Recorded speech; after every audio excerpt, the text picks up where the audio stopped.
Hey, it's Keisha. Welcome and welcome back. When I was a kid, I would hear my big mom, grandmother's for most of you, I would hear my big mom say all the time, Lord have mercy. She would say it when she was getting up or when she was sitting down, or she was doing something in the kitchen, hanging up the clothes. I would just hear her say that all the time, Lord have mercy. And to my young mind, I thought that was just a phrase that she used, and it was just, words and part of her speech. It wasn't until a couple weeks ago, I had been sick for about 4 days, and it was really bad. It was intense, and it got to a point where, everything hurt, and it hurt to move, and even just sitting up was a problem. And in the midst of all that, I just remember saying, Lord have mercy. Lord help me. And as soon as I said it, it occurred to me that what my big mom was saying all those years wasn't just words. Those were prayers.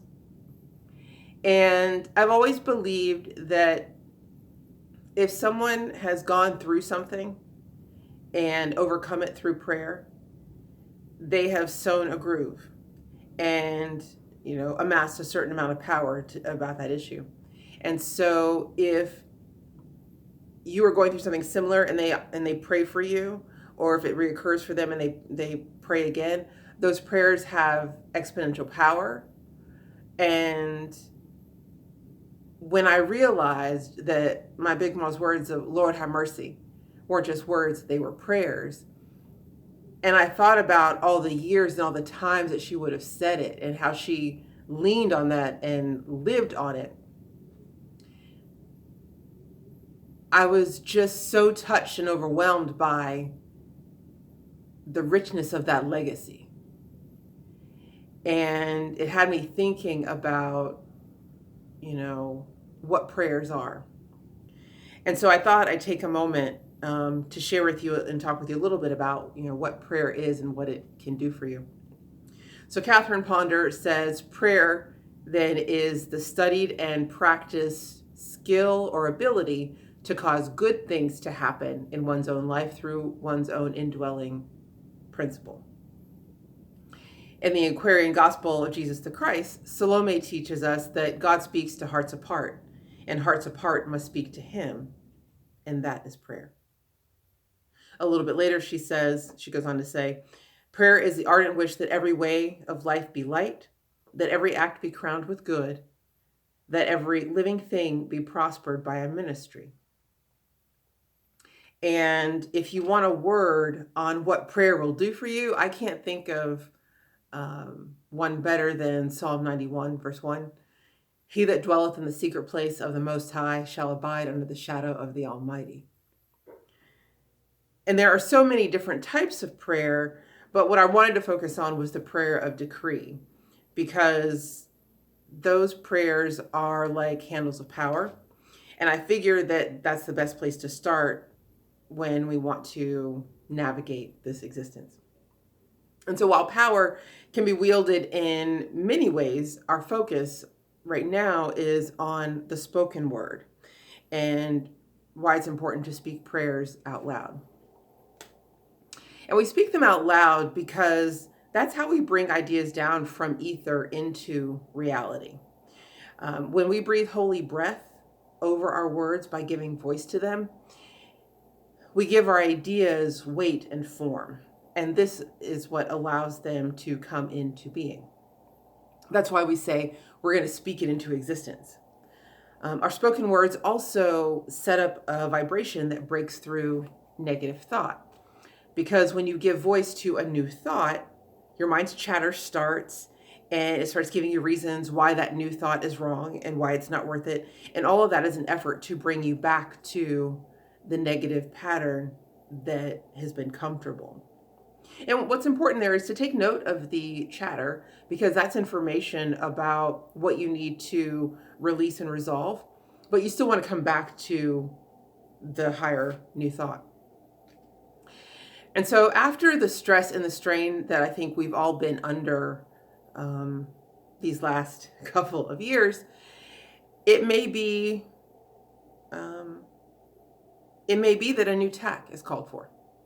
That maybe instead of striving, fighting, pushing, and trying to make the shit work, you know, maybe it's time to trust and allow.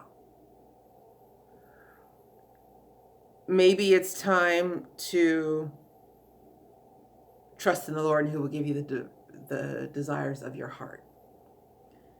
Trust in the divine plan of our lives and simply allow it to be.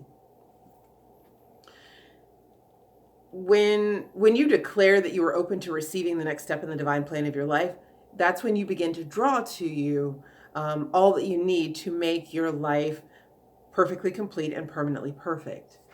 And for my people who believe or act like progress has to come from our singular solitary effort and struggle, and I'm speaking to myself in first order here, know that your need to control the situation is a fear-based response to situations in the past where your needs weren't met by the person or channels you expected to meet them. I'll say that again. Your need to control situations is a fear-based response to situations in the past where your needs weren't met by the person or channels you expected to meet them. We can't always put our trust in people. They're human, and so are we. Our feet are made of clay, and sometimes the water is deep. But trust in our divine principle, the all-knowing and unchanging fire that's within us, that we can trust in. Its will for us is only our highest and best, and it knows best how to arrange things for our benefit. So let's let it. We block divine assistance by thinking that we have to do everything ourselves. Whereas if we asked for help through prayer and then allowed it to blossom in our lives, we would flourish. We would be at peace and live in joy because we trusted the divinity within. So let's take a moment to step into that space of trust. Okay? So just gently close your eyes. Take a deep breath in. And just begin to pull your attention inward. You may notice that you're pulling your eyes back into the center of your head. You may notice that you're pulling your head back and centered over your neck and between your shoulders instead of jutting forward. Notice as you turn inward, you're gently starting to release any cares and concerns. We're just going to continue to focus inward.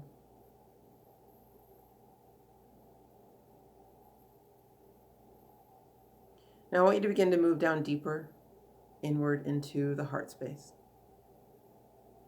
And as you move into the heart, just observe and see what's around. If there's any debris, breathe into it and see it disappear. See your space clear, clean, and bright. Now as you look deeper within the heart space, begin to see a gentle flicker, a quiet spark of the divine flame. See it deep within you, hid deep within the heart. And notice as you give it more attention and begin to send it love, the flame grows brighter and bigger. And see that little spark begin to grow as a flame, brighter and bigger.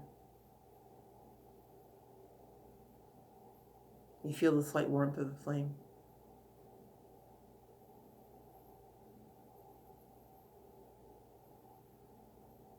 And now I want you to think on anything that's been a hardship,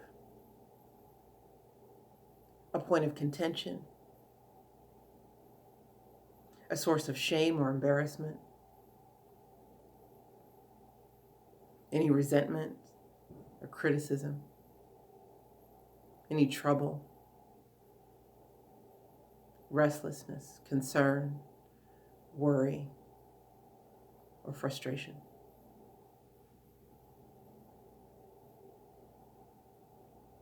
Any struggle. Just begin to pull all of those feelings forward and begin to cast them into the flames.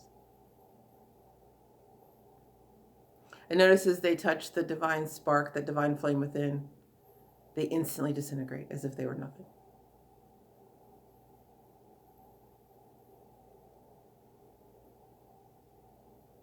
Take a moment to send your special prayer, your special issue, send it and cast it onto the divine flame.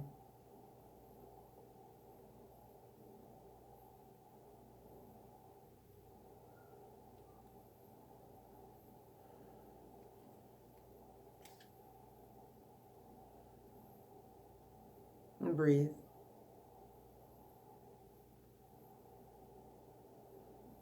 Anything that you want to be done with in 2023 or the distant past, cast it on the flame within.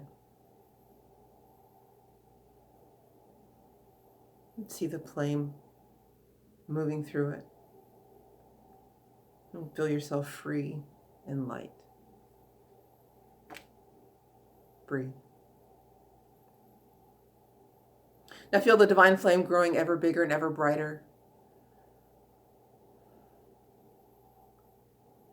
Moving beyond just the chest and the heart space, the chest and the heart space. Feel that divine flame within you emanating out. Feel it from the bottom of your feet to just above the head. You are the divine flame expressing. See the wisdom within this divine spark?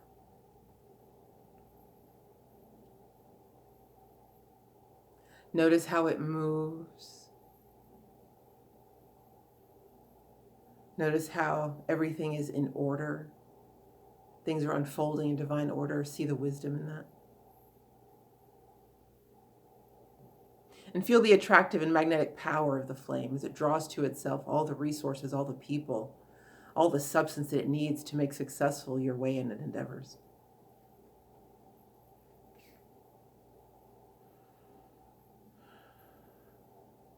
Notice how good it feels to see this energy working on your behalf. Notice that of you, there is no effort. You are simply allowing the flame to be and express. And the flame is doing the work. Notice how much freer and lighter you are in your being. Notice that because you've cast your burdens on the flame within, you are free to be. Breathe in that lightness. This is the life of ease and comfort and peace and joy that is your birthright. Breathe that in. Step into this soft place to land. It's been promised to you. Feel the flame continuing to do its work as you begin to turn your attention away from the flame and back to self.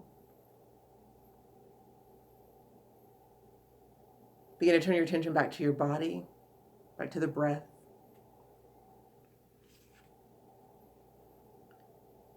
Back to your seat, back to this space. And when you're ready, gently open your eyes.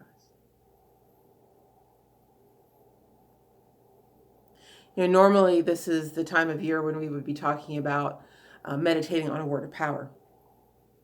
That hasn't been guidance from Spirit that I've gotten yet, so we'll just have to wait and see. And that's another reason that's making me think that this is a time for something new. because what I did get were 2 prayers. And it's interesting because throughout the year, I write my prayers and I make changes to them, and they seem to get longer and longer, and then it becomes more complicated. Then I try to make it simple, and I'm always like, what's the simplest prayer that I can give that covers everything? And of course, the Lord's Prayer. The Lord's Prayer, first of all, it does the body good. It'll cover you. But sometimes I just need something different. And when I was thinking about that, the answer that I got was, I am ready for something big. And I'm ready for things to unfold through grace and ease and not through my effort and struggle.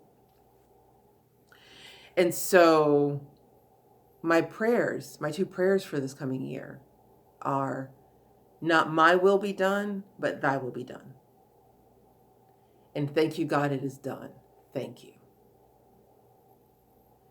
And what I figure is, if God's will for me is for my highest and best, for I know the plans I have for you, saith the Lord, plans to prosper you and not to harm, plans to give you hope in a future, then I expect this to be a year of miracles.